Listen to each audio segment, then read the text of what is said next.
الحمدللہ رب العالمین والعاقبۃ للمتقین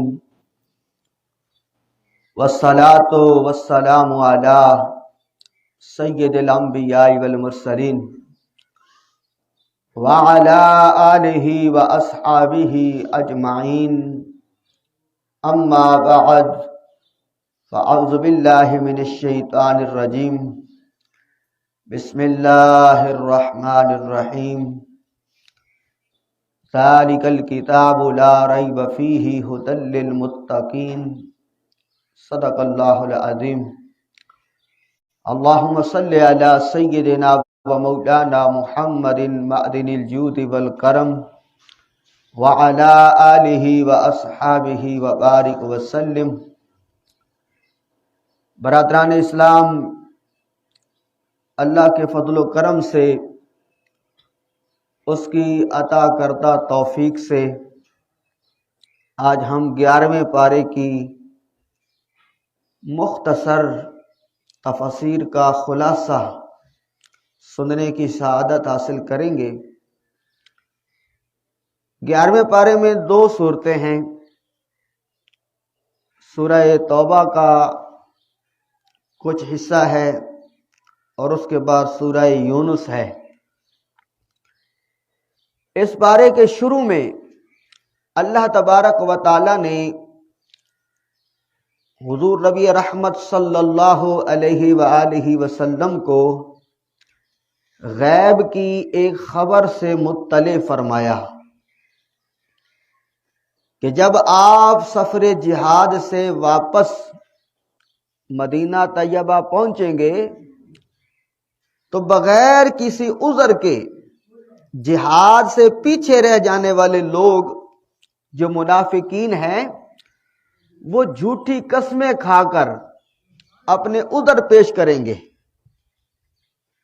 تو اللہ تبارک و تعالیٰ نے فرمایا کہ آپ ان سے کہہ دیں بہانہ بنانے کی ضرورت نہیں ہے، اللہ نے مجھے سب کچھ پہلے بتا دیا ہے۔ اور یہ واقعہ غزوہ تبوک سے پیچھے رہنے والے لوگ افراد تھے ان کا ہے۔ تو اللہ تعالیٰ نے فرمایا کہ آپ ان سے صرف نظر فرمائیں، یہ ناپاک لوگ ہیں، ان کا ٹھکانہ جہنم ہے۔ اگلی آیت سے عرب کے دیہاتی لوگوں کے 2 طبقوں کا بیان ہے۔ ایک وہ جو اللہ کی راہ میں خرچ کرنے کو تاوان سمجھتے ہیں اور مسلمانوں پر برے دن آنے کی انتظار میں لگے رہتے ہیں، اور دوسرے وہ لوگ ہیں جو اس سے اللہ تعالیٰ کی رضا اور نبی پاک صلی اللہ علیہ وسلم کی نیک دعاؤں کے حاصل کرنے کا ذریعہ سمجھتے ہیں۔ یہ 2 گروہ ہر دور میں رہے ہیں، اب بھی ایسے لوگ موجود ہیں۔ زکوٰۃ کا کہا جائے تو اس کو کہیں یہ تاوان ہے، یہ ٹیکس ہے، اور ایسے خوش نصیب بھی ہیں جو اللہ کی رضا کے لیے اللہ کے راہ میں مال خرچ کرنا سعادت سمجھتے ہیں، اور وہ سمجھتے ہیں کہ اس کے ذریعے سے ہمارا مال وہ پاک ہوگا۔ آیت نمبر 100 میں اللہ تعالیٰ نے ایمان لانے میں پہل کرنے والے مہاجرین، انصار اور نیکی کے ساتھ ان کی اتباع کرنے والوں ان کو اپنی رضا مندی کی قطعی سند عطا فرمائی۔ فرمایا جس نے بھی خلوص نیت کے ساتھ انصار اور مہاجر صحابہ کی اتباع کی، اور یہ حکم قیامت تک کے لیے ہے، جو بھی صحابہ کے نقش قدم پر چلے گا اللہ کی اس بشارت، اللہ کی اس عطا کا وہ حقدار ہے کہ اللہ تبارک و تعالیٰ نے اپنی رضا مندی، فرمایا رضی اللہ عنہم ورضوا عنہ، اللہ ان سے راضی ہو گیا۔ جنہوں نے بھی مہاجرین اور انصار صحابہ کی اتباع کی، ان کے پیچھے چلے، اللہ تعالیٰ نے قطعی طور پہ سند عطا فرما دی کہ اللہ ان سے راضی ہے، اور ان کے لیے ہمیشہ کے لیے جنت کی نعمتوں کی بشارت ہے۔ اگلی آیت میں فرمایا کہ اے رسول مسلمانوں کے مالداروں سے زکوٰۃ لیجئے تاکہ ان کے ذریعے آپ انہیں پاک کریں اور ان کا تزکیہ کریں، بے شک آپ کی دعا ان کے لیے سکون کا سبب ہے۔ آیت نمبر 107 میں مسجد زرار کا ذکر ہے۔ منافقین نے حضور علیہ الصلوۃ والسلام کو اس مسجد میں نماز کی دعوت دی۔ منافقین نے ایک مسجد بنائی تھی، مسجد زرار۔ بنانے کے بعد نبی پاک علیہ السلام کے پاس آئے کہ آپ تشریف لائیں، ہماری مسجد میں نماز پڑھائیں تاکہ ہماری یہ مسجد مستند ہو جائے۔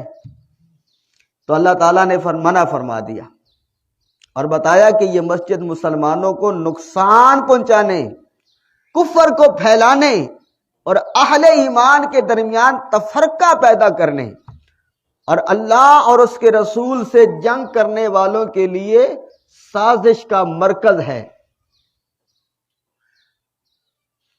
تو اللہ تعالیٰ نے نبی علیہ الصلوۃ والسلام کو واپسی کے سفر میں مسجد قباء میں قیام کا حکم دیا کہ جس کی بنیاد تقوی کی بنیاد پر رکھی گئی۔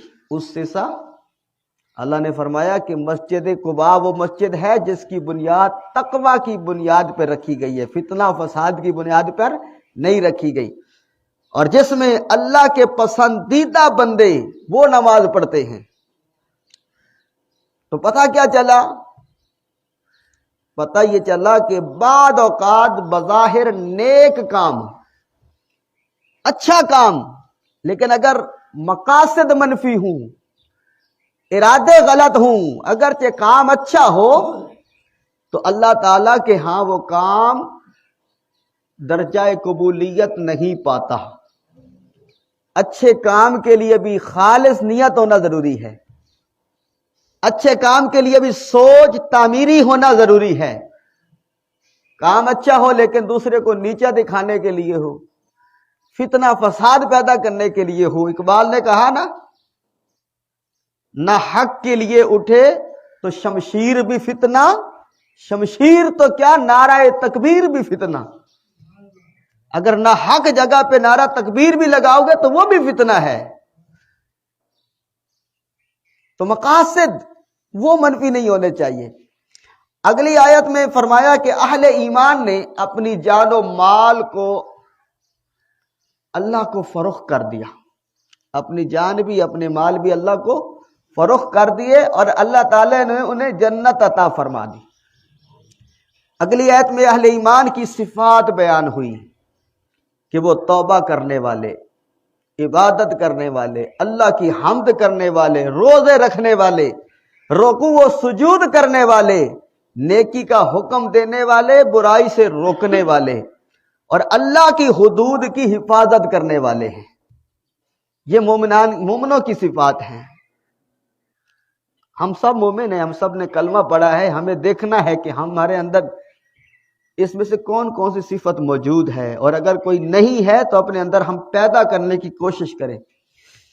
اگلی آیت میں غزوہ تبوک سے پیچھے رہ جانے والے 3 صحابہ، کعب بن مالک، بلال بن امیہ اور مرارہ بن ربی رضی اللہ تعالی عنہم، ان کا بیان ہے کہ انہوں نے جھوٹے بہانہ بازی نہیں کی، جہاد میں شرکت نہیں کی، نہیں کر سکے، لیکن جب نبی پاک علیہ السلام واپس تشریف لائے تو انہوں نے کوئی جھوٹ نہیں بولا، کوئی بہانے بازی نہیں بن گئی، بس یہی کہا یا رسول اللہ ہم سے غلطی ہو گئی، غفلت ہو گئی تھی، اپنی غلطی کو تسلیم کر لیا۔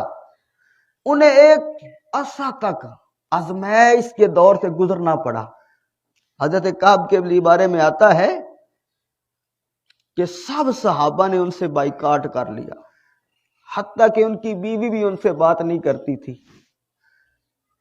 54 دن ایسے گزرے، 54 دن گھر میں بیوی بھی بات نہیں کرتی تھی۔ گلیوں سے گزرتے تھے، صحابہ منہ موڑ لیتے تھے، کیوں؟ محبوب نے منہ موڑ لیا تھا۔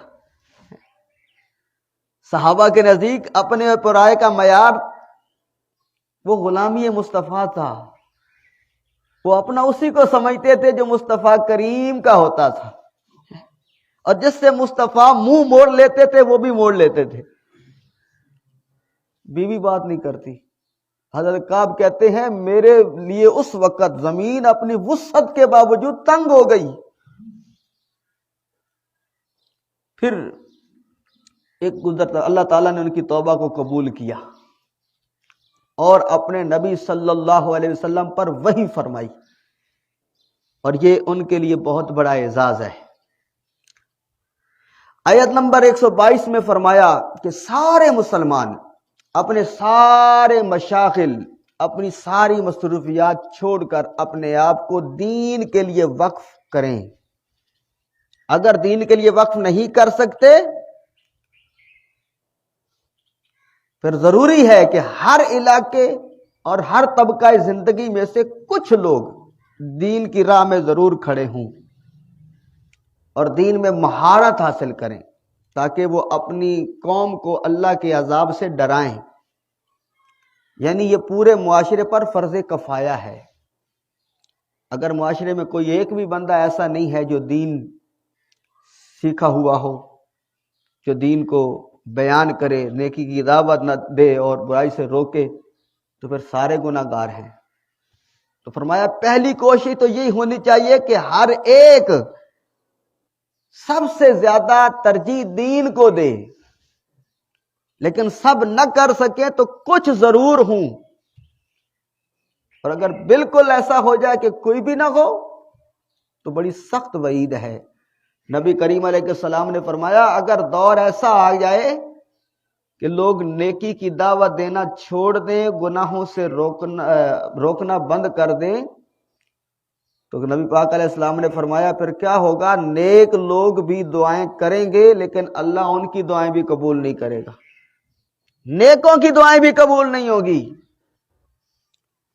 آیت نمبر 124 میں اللہ تعالیٰ نے فرمایا کہ وحی ربانی نازل ہونے سے مخلص مومنوں کے ایمان کو طاقت ملتی ہے اور منافقین اور منکرین کے کفر اور ان کی منافقت کی بیماری میں اضافہ ہوتا ہے. مومن تو خوش ہوتے تھے نا، اللہ کا کلام آیا ہے، اللہ کا پیغام آیا ہے، خوش ہوتے تھے، اور منافقین اور منکرین ان کی منافقت میں، ان کے کفر میں اور اضافہ ہو جاتا تھا، ان کی جلن اور بڑھ جاتی تھی. آگے سورہ یونس شروع ہوتی ہے، اس کی آیت نمبر 5 میں بتایا کہ اللہ تعالیٰ نے سورج کو روشنی دینے والا بنایا اور چاند کو روشن بنایا، اس کی منزلیں مقرر کی تاکہ سالوں کا حساب ہو سکے.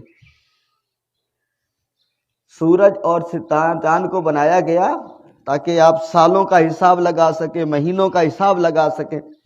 مزید فرمایا کہ دن اور رات کا آنا جانا اور زمین و آسمان کو پیدا کرنے میں جو اہل تقوی ہیں ان کے لیے نشانیاں ہیں.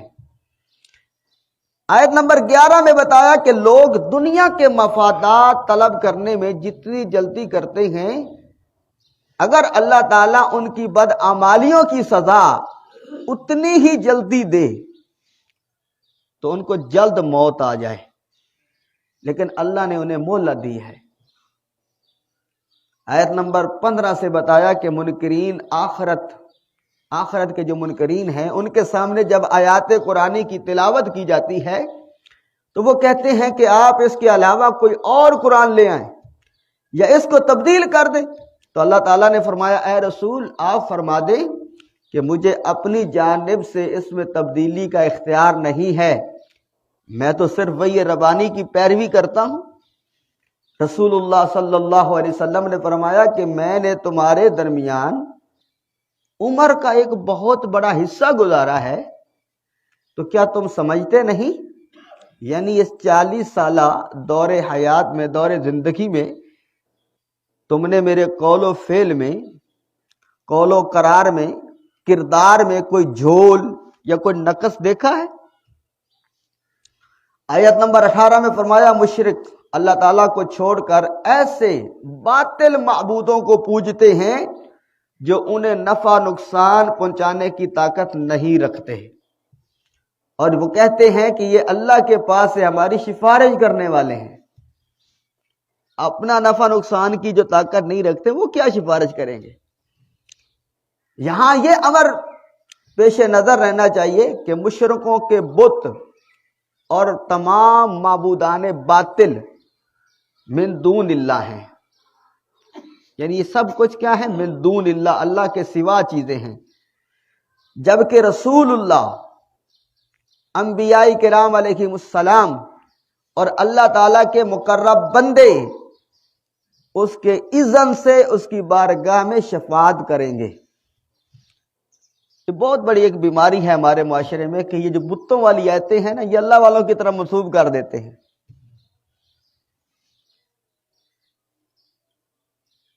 من دون اللہ وہ بت ہیں، اللہ والے نہیں ہیں۔ ان کو ہم کہتے ہیں اللہ والے ہیں، کہ وہ اللہ والے ہیں، اللہ کے نبی اللہ والے ہیں، وہ شفاعت کریں گے لیکن وہ بھی اللہ کے اذن سے، اپنے طور پہ نہیں کریں گے۔ آیت نمبر 22 سے اللہ تعالیٰ نے مختلف نعمتوں کا ذکر فرمایا، جن میں دریاؤں میں بادبانی، کشتیوں کا چلنا، بارش سے انسانوں جانوروں کی خوراک کے لیے پودوں اور سبزوں کا اگنا شامل ہے۔ لیکن انسان کی فطرت کیا ہے؟ فطرت یہ ہے کہ طوفان کے گرداب میں پھنس جائے تو آخری سہارے کے طور پہ اللہ کو پکارتا ہے، لیکن جب مصیبت ٹل جاتی ہے تو اللہ کی نافرمانی شروع کر دیتا ہے۔ آج ہماری حالت بھی یہی ہے نا، تکلیف آ جائے، دکھ آ جائے، اس وقت اللہ یاد آتا ہے، اس وقت دعائیں کریں گے، لیکن جب آسائش میں ہوں گے، آسانی میں ہوں گے تو ہمیں نماز بھی یاد نہیں ہوتی، قرآن کی تلاوت بھی یاد نہیں ہوتی، اس وقت اللہ کو پکارنا، اللہ یاد نہیں آتا۔ اللہ تعالیٰ نے فرمایا ایسا بھی ہوتا ہے کبھی تیار فصل اچانک آفت کے نتیجے میں تباہ و برباد ہو جاتی ہے، حالانکہ انسان سمجھتا ہے کہ اب یہ میرے قبضہ قدرت میں۔ کتنی دفعہ ہوا ہے گندم تیار ہو چکی ہوتی ہے، بجلی گر جاتی ہے، جل کے راکھ ہو جاتی ہے، بارشیں اتنی آ جاتی ہیں ختم ہو جاتی ہے، جبکہ انسان تو یہ سمجھ چکا تھا اب یہ مکمل تیار ہے، اب میرے یہ کنٹرول میں آ چکی ہے، لیکن حکم وہ صرف اللہ کا چلتا ہے۔ مولا علی المرتضیٰ فرماتے ہیں میں نے اللہ کو پہچانا ہی ایسے ہے، اپنے ارادوں کے ٹوٹنے کے سبب میں نے اللہ کو پہچانا ہے۔ جب میرے ارادے ٹوٹ جاتے تھے، میں سوچتا کچھ اور تھا، ہو کچھ اور جاتا تھا، تو میں سمجھ جاتا تھا کوئی اور ہے، کہ جو میں کرنا چاہتا ہوں وہ نہیں ہوتا، جو وہ کرنا چاہتا ہے ہو جاتا ہے۔ اللہ اکبر۔ اگلی آیت میں قرآن کی شان بیان کرتے ہوئے فرمایا کہ تمہارے پاس تمہارے رب کی جانب سے ایک عظیم نصیحت آئی ہے جو دلوں کی بیماریوں کے لیے شفا ہے اور مومنوں کے لیے ہدایت اور رحمت ہے۔ آگے فرمایا اولیاء اللہ کی شان بیان فرماتے ہوئے فرمایا کہ انہیں نہ کسی آنے والے کا خوف اور نہ کسی گزری ہوئی کا بات کا رنج و ملال۔ یہ وہ لوگ ہیں جو ایمان لائے اور ہمیشہ تقوی اختیار کیا، ان کے لیے دنیا کی زندگی میں بشارت ہے اور آخرت میں بھی۔ دنیا میں بھی بشارت ہے، آخرت میں بھی ان کے لیے خوشخبری ہے۔ اللہ کے کلمات میں تبدیلی نہیں ہوتی، جو فرما دیا وہ ہو کے رہے گا، اور فرمایا یہ بہت بڑی کامیابی ہے۔ آیت نمبر 68 میں فرمایا کہ ان منکروں نے کہا کہ اللہ نے بیٹا بنا لیا ہے، اللہ تو اس سے پاک ہے، اور آسمان اور زمین میں جو کچھ ہے وہ اس سے بے نیاز ہے، تو کیا اس باطل دعوے کی ان کے پاس کوئی دلیل ہے؟ آگے پھر نوح علیہ السلام کا واقعہ بیان کیا جا رہا ہے کہ میرا تمہارے درمیان رہنا اور تمہیں اللہ کی آیتوں کے ساتھ نصیحت کرنا تمہیں ناگوار ہے، تو کیوں ہے؟ جبکہ میں نے اللہ پر توکل کیا ہے اور تم سے دعوت حق کے صلے میں کسی اجر کا بھی طلبگار نہیں۔ تو انہوں نے نوح علیہ السلام کو جھٹلایا، تو ہم نے نوح اور ان کے پیروکاروں کو نجات دے دی اور آیات الہی کو جھٹلانے والوں کو طوفان میں غرق کر دیا۔ اس کے بعد ہم نے موسیٰ و ہارون علیہم السلام ان کو فرعون اور ان کی قوم کے لیے بھیجا، انہوں نے قبول حق سے تکبر کیا اور وہ مجرم لوگ ہیں۔ قوم فرعون نے موسیٰ علیہ السلام کے معجزات کو جادو قرار دیا اور کہا آپ ہمیں آباء و اجداد کے دین سے پھیرنا چاہتے ہیں، اور زمین پر اپنی سرداری چاہتے ہیں۔ اس کے بعد جادوگروں سے موسیٰ علیہ السلام کا مقابلے کا ذکر ہے، جس کی تفصیل پیچھے گزر چکی ہے۔ پھر اللہ تعالیٰ نے فرعونیہ کے ڈر سے قوم موسیٰ کے تھوڑے سے لوگ ایمان لائے، اور فرعون زمین میں متکبر بن کے بیٹھ گیا۔ موسیٰ علیہ السلام نے اپنی قوم سے کہا، اگر تم اللہ پر ایمان لا چکے ہو تو اسی پر توکل کرو، اور پھر انہوں نے دعا کی کہ ہم نے اللہ پر بھروسہ کیا اور التجا کی، اے پروردگار عالم تو ہمیں ظالموں کی قوم کے ذریعے آزمائشوں سے محفوظ فرما، اور اپنی رحمت سے قوم کفار پر نجات عطا فرما۔ اللہ تعالیٰ فرماتا ہے کہ ہم نے موسیٰ و ہارون علیہ السلام کو حکم دیا، مصر میں اپنی قوم کے لیے گھر بناؤ اور اپنے گھروں کو عبادت گاہ بناؤ اور نماز قائم کرو۔ یہ حکم اس لیے ہوا کہ بنی اسرائیل کے فرعونیوں کے جبر کی وجہ سے کھلے عام عبادت کرنا مشکل تھا۔ موسیٰ علیہ السلام نے اللہ تعالیٰ سے التجا کی۔ فرعون اور درباریوں کو چونکہ مال و دولت اور دنیا کی زینت میسر تھی، تو اس کے ذریعے وہ لوگوں کو گمراہ کر رہے تھے۔ تو موسیٰ علیہ السلام نے دعا کی، اے اللہ تو ان کے مالوں کو تباہ کر دے اور ان کے دلوں کو سخت کر دے تاکہ وہ دردناک عذاب سے دوچار ہو۔ اللہ نے موسیٰ علیہ السلام سے فرمایا کہ میں نے تمہاری دعا قبول کر لی، آپ دونوں ثابت قدم رہیں اور جاہلوں کی پیروی نہ کریں۔ اگلی آیت میں بیان کیا کہ ہم نے بنی اسرائیل کو سلامتی کے ساتھ سمندر پار کرا دیا، اور فرعون اور اس کا لشکر دشمنی اور سرکشی میں ان کے تعاقب میں آئے، ان کے پیچھے آئے، یہاں تک کہ جب سمندر میں غرق ہونے لگے تو فرعون نے کہا، میں اس ہستی پر ایمان لایا جس پر بنی اسرائیل ایمان لائے۔ یعنی جب مرنے لگا نا، غرق ہو رہا تھا، اس وقت کہتا ہے کہ میں ایمان لے آتا ہوں، میں اللہ کو مانتا ہوں، اور کہتا ہے میں مسلمان ہوں۔ حدیث پاک میں آتا ہے کہ اللہ تعالیٰ سکرات موت، یعنی موت اور غرغرہ کی جو کیفیت ہوتی ہے وہ طاری ہونے سے پہلے اپنے بندے کی توبہ قبول کر لیتا ہے، لیکن اس مرحلے پر توبہ قبول نہیں ہوتی۔ تو اللہ تعالیٰ نے فرعون کو فرمایا کہ آج ہم تیرے بے جان جسم کو بچا لیں گے تاکہ تم بعد میں آنے والوں کے لیے نشان عبرت بن جاؤ۔ یعنی موت تو تمہیں طاری ہو جائے گی لیکن تیرا جسم سلامت رہے گا۔ اور قرآن کا یہ معجزہ آج بھی سچا ہے۔ مصر کے فرعون، ان کے حنوط شدہ جو مورتیاں ہیں آج بھی موجود ہیں۔ اگلی آیت 96 میں اللہ تعالیٰ فرماتا ہے کہ جن پر اللہ کے عذاب کا فیصلہ صادر ہو چکا وہ ایمان سے محروم رہتے ہیں، خواہ ان کے پاس ساریاں نشانی آئی ہوں۔ آخر میں آیت نمبر 107 میں فرمایا کہ ہر چیز اللہ کی قدرت و اختیار میں ہے۔ اگر کسی کو تکلیف پہنچانا چاہے تو کوئی بچانے والا نہیں، اور اگر وہ کسی کی بھلائی کا ارادہ کرے تو کوئی اس کے فضل کی راہ میں حائل نہیں ہو سکتا۔ وہ اپنے بندوں میں سے جس کو چاہتا ہے اپنے فضل سے نوازتا ہے، اور وہ بہت بخشنے والا مہربان ہے۔ اے رسول فرما دیجئے کہ تمہارے پاس تمہارے رب کی جانب سے حق آ چکا، سو جس نے ہدایت کو اختیار کیا تو اس کا فائدہ اسی کو پہنچے گا، اور جس نے گمراہی کو اختیار کیا تو اس کا وبال اسی پر آئے گا، اور میں تم پر جبر کرنے والا نہیں ہوں۔ پتہ کیا چلا کہ اگر آسانی پہنچتی ہے تو ہم نے کوئی اچھا کیا ہوتا ہے تو اللہ تعالیٰ بدلے میں وہ دیتا ہے، اور ہمیں کوئی تکلیف پہنچتی ہے تو ہمارے اپنے اعمال کی شامت ہوتی ہے، ورنہ اللہ تو رحیم، وہ تو کریم ذات ہے، وہ کبھی جبر نہیں کرتا۔ اللہ تعالیٰ ہمیں عمل کی توفیق عطا فرمائے۔ الحمدللہ رب العالمین، والصلاة والسلام علی اشرف الانبیاء والمرسلین۔ اللہم نور قلوبنا بنور القرآن، اللہم زین اخلاقنا بالقرآن، اللہم نجنا من النار بالقرآن، وصلی اللہ تعالی علی خیر خلقہ محمد وآلہ واصحابہ اجمعین برحمتک یا ارحم الراحمین۔